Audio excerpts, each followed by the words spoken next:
and welcome to What's Shaken with Unshaken Kids. I'm Dandelion Fieldgate. And I'm Misty River San Diego.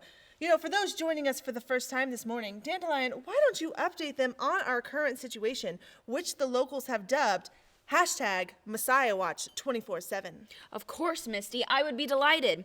In what seems like just days, our world here in Jerusalem has turned upside down. What started with a controversial crucifixion by Pilate and the chief priests has turned into the story of the century, dare I say millennium. I would have to agree with you there, Dandelion. His name is Jesus, son of Joseph. Of course, whose son is he? The real question that many people have been asking over the last 40 days.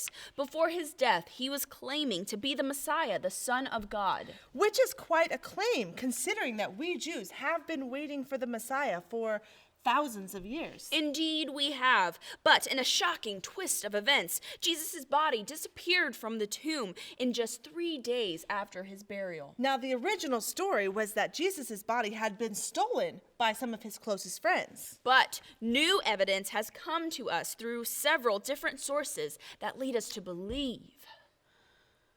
Believe what? What is it? I just don't think you'll believe it. The viewers of What's Shaken need to know. Well, new evidence has led our experts to believe that Jesus has, risen from the dead. That's outrageous. What evidence are they talking about? We have multiple eyewitness reports from all over the country, from people who have seen him, touched him, had dinner or breakfast with him. You know what? Let's go live to our on-the-scene reporter, SAHARA von Clementine, for an update on this ever-evolving story.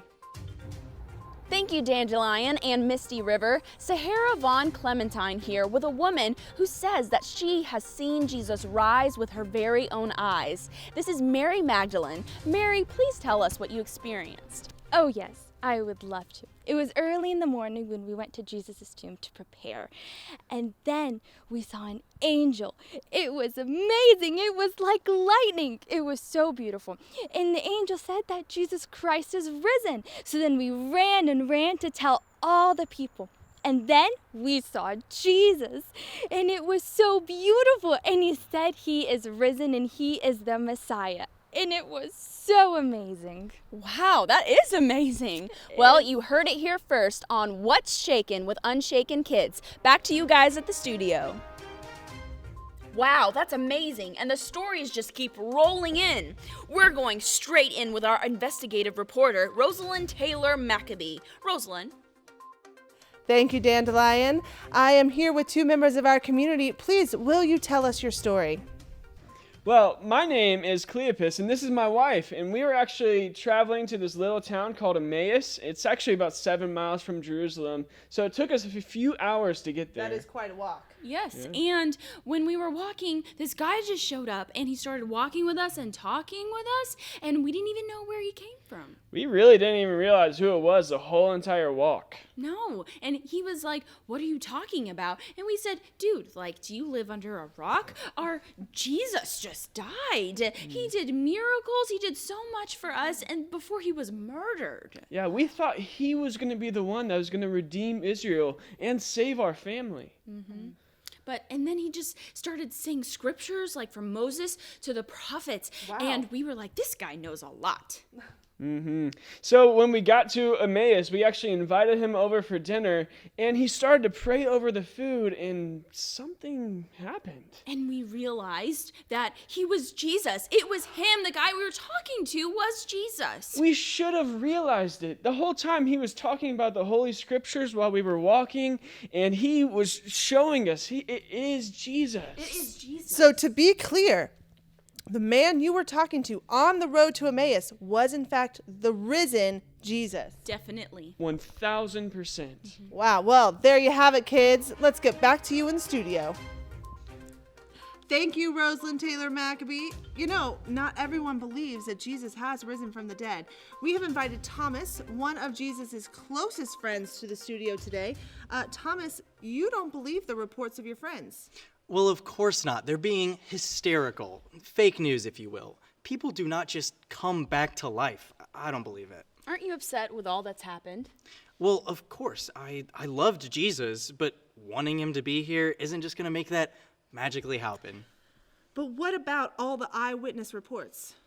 Listen, unless I see in his hands and put my finger into the print of the nails, I will not believe it. Well, another point of view from one of Jesus' closest friends. Stay tuned. We'll be back after this.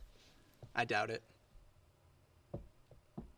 We interrupt your regularly scheduled program for this special newscast. I'm Rosalind Taylor Maccabee, and I'm here with Peter, a man in the inner circle of Jesus who claims to have just had breakfast with him. Peter? We were out in Tiberias Sea just fishing, and I just wasn't catching anything. So you're not that good of a fisherman? It's not that I'm not that good of a fisherman, but for some reason this day there were just no fish. But suddenly I heard this call from the shore. This man was saying to throw our nets to the other side of the ship, which I thought was, it's got to be crazy. Because if I'm not catching him here, how would I catch him over there? But we did it. We did it anyways. We threw our nets over to the other side of the ship, and wouldn't you know, it was a miracle. Just fish, more fish than we could handle our nets, practically jumping into the ship. So who was the man on the shore? It was Jesus. Oh. It was Jesus. And I was so overwhelmed and just filled with joy that I had to jump out and start swimming to him as fast as I could. And when I got to the shore, as I was walking towards him, I just started feeling so bad. Why? Because I failed him. I denied him when he needed me most. So I imagine he was pretty upset with you.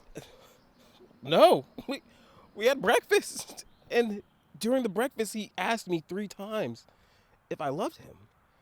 And he asked me 3 times, just as many times as I denied him. Oh. And every time he asked me if I loved him, of course I said yes. And every time I started to feel a little better. So, Peter, what are you going to do now? Well, I'm gonna take care of the people like he asked me to. I'm gonna follow him wherever he tells me to go. And where's he telling you to go? Well, right now he's telling me to go to Jerusalem. Why Jerusalem? He said he's gonna send us a helper. Oh, what kind of helper? I don't know, but I gotta get to Jerusalem. All right. Well, that's back to you in the studio. Well, our show is almost out of time. I saw him. I touched his hands. It's all true. Jesus has risen from the dead.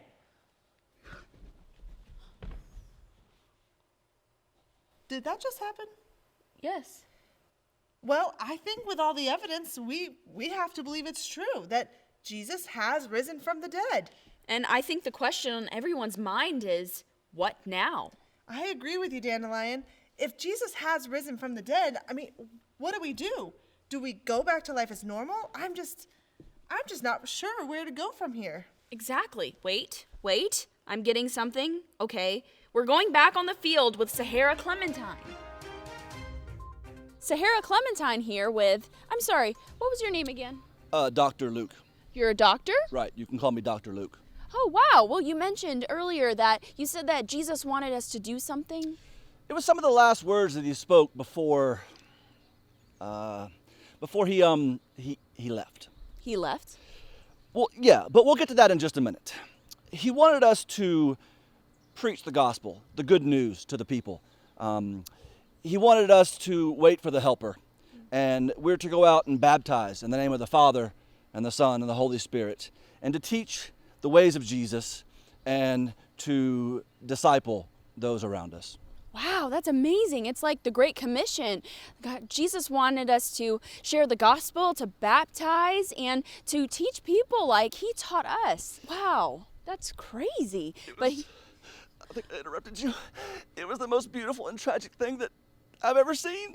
Yeah, he left, right? Right, and he wanted us to wait for the helper. Wow, we've heard a lot about this helper. Yeah, he was carried away, and then he told us to wait for the helper, and we just stood there staring, looking up into the sky. Wow. Just like this. What? And then 2 angels came. What? And yeah, there were angels there, and we were staring. Probably don't know my line. Oh, and they told us we know what to do, that we should go and do it. Oh, wow. So has the helper come? Not that I know of, but we were in the upper room, so as a matter of fact, I have to get back there now. We're going to have a prayer meeting. Okay, thank you. Thank you You're very welcome. much. Well, back to you, Misty. Well, things are happening quickly here in Jerusalem, and we're going to keep an eye on that upper room so that we'll be the first to know when the helper has arrived. Any thoughts on who that helper might be? I was thinking maybe a maid or a butler. They're very helpful. They are very, very helpful. That's a good idea. That's much better than my thought. What was your thought? A robot. What's a robot? Oh, you know what? I forgot those haven't been invented yet. Awkward. Okay. So, well, to all our What's Shaken, with Unshaken Kids listeners out there, when the helper arrives, you'll be the first to know. So till next time, never forget to ask, what's shaking?